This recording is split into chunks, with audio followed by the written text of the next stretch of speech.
마음 갖고 나왔는데 계속 슬퍼요. 괴로운데 내 삶은 지쳐있는데 참 왜 나는 이렇게 계속 하나님 앞에 나와도 내 인생은 왜 지칠까? 사실 저희 지방에서는 경기 지방의 회장을 역임하신 분들을 증경회장이라고 하는데 이분들이 이제 돌아가면서 이제 2달에 한 번씩 모임을 가질 때 돌아가면서 이제 설교를 한 번씩 하는 겁니다. 그런데 이제 서너 달 후에는 제 차례도 돌아오겠는데 그때 이제 경기 지방에 저 가면은 내가 이런 설교를 해야겠다 그런 생각을 했었습니다. 그런데 이사야서 24장을 보면서 제가 바꿨습니다. 바꿨는데 초안을 지금부터 잡기 시작을 하는데 제가 초안을 그렇게 잡았습니다. 저희 교회가 속해 있는 데가 순복음이다 보니까 장로교나 이런 데보다는 우리 교회는 그렇지가 않지만은 뭔가 기적과 이적 그리고 요란함, 소란함이 좀 강합니다. 그런데 또 저희 순복음이 다른 장로교나 이런 데에 비해서는 기도원들도 굉장히 많습니다. 그래서 말씀을 이런 이제 목사님들 상대로 이런 말씀을 이제 준비하려고 하는 거죠.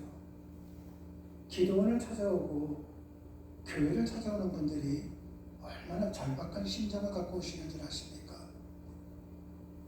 그들은 세상 끝났다는 마음을 갖고 오는 분들도 많습니다.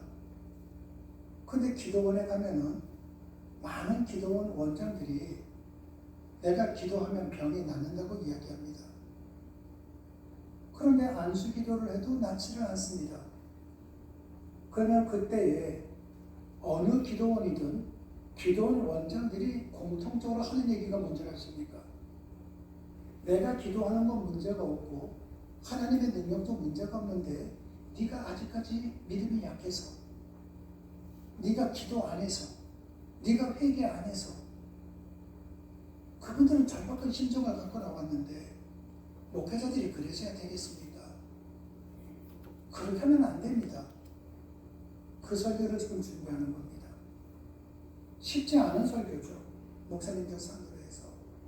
그런데 24장이 저를 그쪽 방향으로 지금 몰고 가고 있는 겁니다. 오늘 보는 이사야서 24장서부터 27장까지는 전 지구적인 최후 심판과 종말론적 구원을 다루고 있습니다.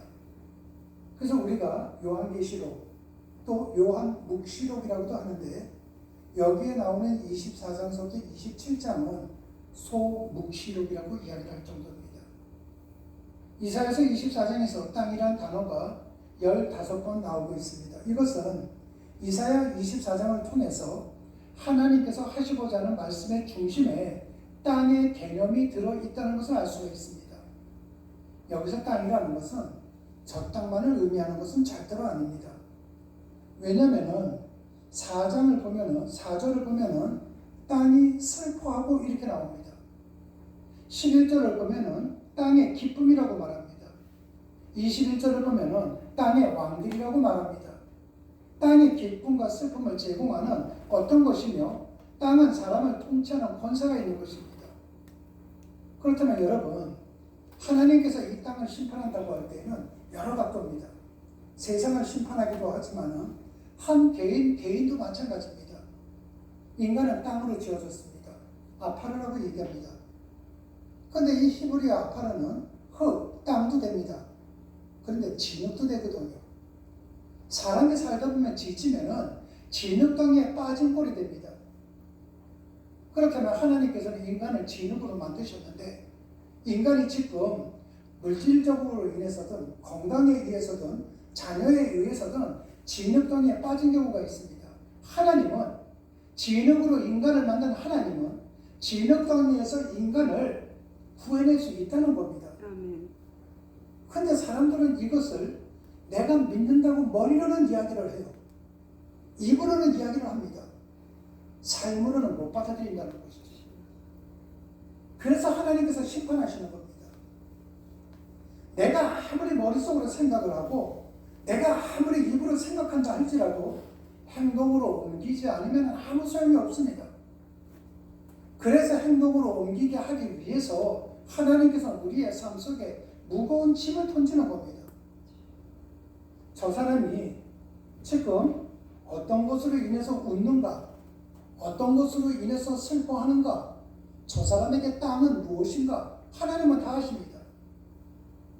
그래서 나를 기쁘게 한다든지 또는 그것이 없으면 나를 슬프게 하는 땅이 돈이라고 생각하는 사람은 돈이 없게 만듭니다. 왜?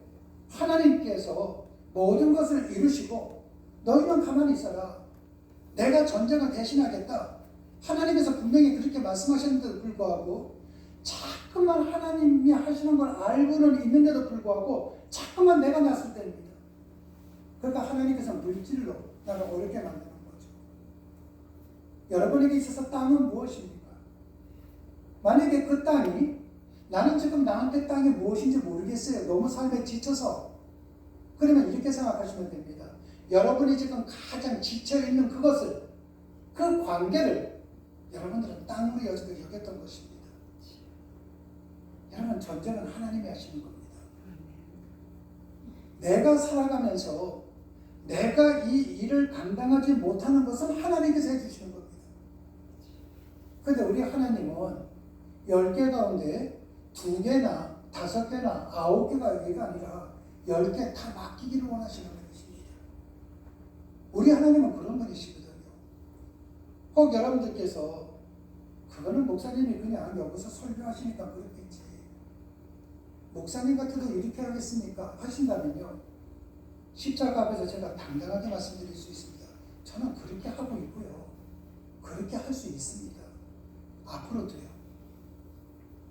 여러분, 제가 지금까지 오면서 제일 힘든 싸움이 뭔지 아십니까? 성경을 보면서 해석하는 것이 제일 힘들었던 것이 아니라 나와의 싸움이었습니다. 내가 아니면 우리 가정 누가 돌보지? 내가 아니면 누가 이 일을 하지? 항상 언제나 그 중심에는 내가 있었습니다.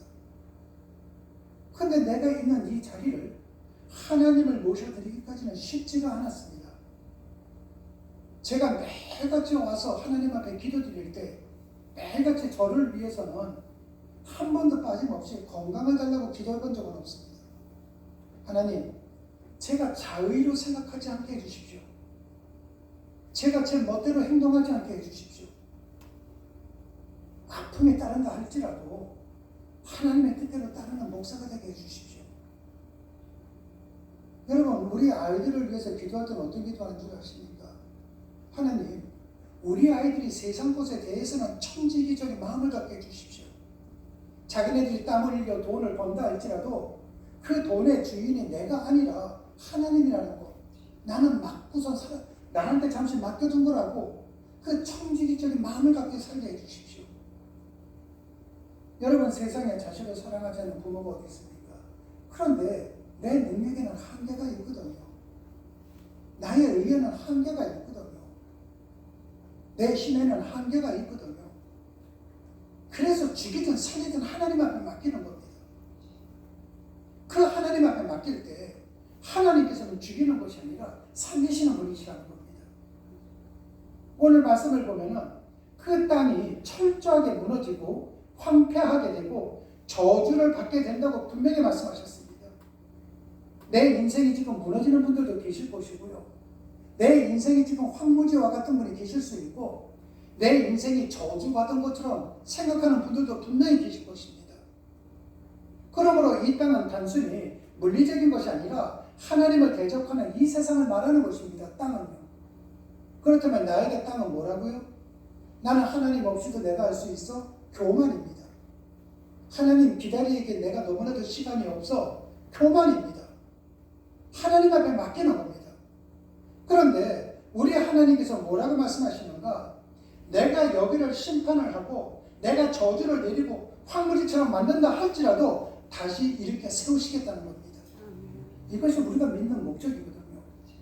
제가 만약에 하나님 앞에 모든 걸 내려놓고, 하나님, 내가 이러이러합니다, 그래서 내가 무너졌다고 쳐보십시오, 무너지는 걸로 끝난다면 저도 그렇게 기도는 안 합니다. 그리고 저는 여러분들에게 성막교회 때서부터 이렇게 약속을 드렸습니다. 제가 먼저 걸어가겠습니다. 여러분한테 미사 용어를 쓰는 거 아닙니다. 목사이기 때문에 폼 잡고 쓰는 거 아닙니다. 제가 먼저 이 길을 걸어가겠습니다. 같이 가십시다. 같이 못 가면 뒤를 따라오세요. 여러분, 저는 그 솔선수범하기 위해서 지금까지 정말 치열한 싸움을 하면서 걸어가고 있습니다. 오늘 말씀을 보면은 철저하게 이 땅에 만족을 두는 사람들? 아니다. 이 땅에 의해서 만족을 누리는 것이 아니라 하나님에 의해서 만족을 누리는 자가 되라는 것입니다. 땅의 것은요, 있을 때는 기쁘다가도 이게 언제나 있는 건 아니거든요. 어느 순간 없어집니다. 그러면 그 기쁨이 사라지는 거거든요. 그러므로 있을 때 기쁘고 없을 때 슬픈 것이 아니라 언제 어디서나 항상 기쁨을 누릴 수 있는 하나님을 믿게 하기 위해서 우리의 삶 속에 하나님의 심판이 임할 때가 많습니다. 하나님의 심판은 죽어서만 있는 것은 아닙니다. 하나님의 심판은 살아있을 때도 움직이게 된다는 것이죠. 신앙 어렵습니다. 제가 이렇게 이야기하면서도 참 어떨 땐 참 죄송스러울 때도 많죠. 여러분도 참 열심히 살지 않습니까? 여러분 열심히 사는데 그런데도 어떡하겠습니까? 저는 여러분들에게 또 그래도 열심히 살라고 그렇게 말씀을 드리는 것밖에 없습니다. 그런데 신앙적으로 따질 때에는 제가 이 강대상에 내려가서는 여러분들에게 때때로는 넌센스 퀴즈도 낼 겸 여러분들과 가까이 가려고 저는 꽤 노력하고 있습니다. 그런데 이 자리에 섰을 때만큼만은 제가 여러분께 가까이 가는 것이 아니라 하나님께 가까이 가서 말씀을 선포하는 입장이거든요. 그래서 오늘도 이 24장서부터 27장까지 말씀, 하나님은 여러분을 사랑하십니다. 그런데 여러분들이 머리로만 사랑하고 입으로만 사랑할 때 하나님께서는 여러분을 불러들이기 위해 삶 속에 어려운 문제를 주십니다. 때때로는 그것으로 인해서 내가 지칠 때도 있고, 때때로 그것으로 인해서 내가 슬플 때도 있고 힘들 때도 있습니다. 그런데 그것은 여러분을 쓰러뜨리기 위한 것이 아니라 여러분을 부르는 하나님의 음성입니다. 그 음성을 듣고 내가 지금까지 머리로만 입으로만 했던 것이 아니라 삶으로 행해 나갈 때에 하나님께서는 여러분의 삶 속에 지금 모든 것은 다 없애버리고 새로운 판을 짜서 여러분의 삶 속에 평강이 넘치고 행복이 넘치게 해주신다는 겁니다. 저는 그거를 알고 있어요. 내 성도들이 그렇게 살아가기를 원합니다. 그러다 보니 이 자리에 서면 때때로는 이것을 알려드리기 위해 목소리가 높여갈 때도 있을 것입니다. 그거는 여러분이 미워서가 아니라 그렇게 살고자 하는 여러분이 되시기를 원하기 때문에 그런 것입니다. 한 가지 이야기를 드리고 말씀을 맺도록 하겠습니다. 저는 주중에 이렇게 그 문자로 받는 분들도 계시고 합니다. 그런데 최근의 일입니다. 어머니께서 돌아가셨는데 어머님이 돌아가시고 난 다음에 형제들이 한 분은 혈액암에 걸렸고 돌아가시고 난 다음입니다. 한 분은 치매에 걸렸고 또 한 분은 불치병에 걸리고 형제들이 다 그렇게 됐다는 겁니다. 만약에 하나님을 믿지 않는 사람들이라면 조상의 저주가 임했나? 이렇게 생각할 수 있을 것입니다. 그런데 조상의 저주 이런 건 없습니다. 한국교회가 제일 잘못된 것이 그거고요. 1990년에 미국인 소설가가 쓴 거, 신학자가 쓴 책에 가게에 흐르는 저주는 끊어라, 조상으로 인해서 생긴 저주는 끊어라, 이 책이 잘못돼가지고선 마치 그것이 성경처럼 지금도 오늘날도 지금 이 시간에도 어느 교회에서는 이거 선포하고 있을 것입니다. 근데 그런 거 없습니다. 그런데 형제들이 어머님이 돌아가시고 난 다음에 그렇게 병이 다 걸렸는데 어떤 현상이 일어났는가? 제가 주일에도 잠깐 말씀드렸을 겁니다. 수원, 그리고 또 충청도 어디 세 군데에서요. 그 목사님 보고 와서 예배를 드려달라고 부탁을 했다는 겁니다. 그분들은 아신 거죠. 내 삶 속에 이러한 병이 들어온 이유가 무엇인가? 하나님이 나를 부르는 시간입니다. 그렇다면은 내 가장 가까운 데 있는 목사님이 계시니 목사님을 모셔다가 예배를 드려야겠다. 지금 매주마다 예배를 드리는 겁니다. 여러분, 여러분들이 힘들 때에는 예배가 생활화되면 됩니다. 그리고 그 예배를 통해서 주시는 하나님의 말씀을 붙잡고 살아가면 됩니다. 뒤에 돌아보지 마세요. 하나님만 바라보십시오. 하나님께서 모든 걸 이루어 줄 것입니다. 그것이 바로 오늘 이사야 24장 소묵시록을 한 사람 한 사람 개인에게 빗대서 주석으로 지금 풀어드린 겁니다. 저는 여러분 모두 다 행복해지기를 원합니다. 건강해지기를 원합니다. 힘들게 살지 마세요. 지친 삶 살지 마십시오. 하나님께서 지금 여러분을 부르는 소리입니다. 그 하나님 앞에 오늘 여러분들 기도하실 때 저 옛날 내가 정말 젊었을 때서부터 있었던 내가 잘못한 부분이 있다면 아무도 모르는 그 비밀스러운 잘못된 것이 있다면 끄집어내십시오. 그리고 하나님, 내가 잊고 살았는데 오늘 다시 생각나게 있습니다. 나를 용서해 주십시오. 여러분들의 그 용서의 회개의 기도가 회개하라 천국에 가까웠느니라 여러분의 가정 속에 천국으로 다가가야 될 것입니다. 그것을 누리는 여러분들이 되시기를 주님의 이름으로 축원합니다. 기도하시겠습니다. 하나님, 실패가 두렵습니다. 결핍이 두렵습니다. 슬픔과 괴로움, 지친 것 두렵습니다. 근데 방법이 없습니다. 어떻게 살아가야 할까 막막하기도 합니다. 그런데 하나님, 오늘 말씀을 통해서 알았습니다. 물에 빠진 사람은 지푸라기도 잡는다고 했는데 이건 지푸라기가 아니었습니다. 내가 지금 물에 빠진 사람과 같은 삶을 살아가고 있는데 지푸라기가 아니라 하나님의 손이 지금 나를 붙잡고 있습니다. 나는 빠지지 않습니다.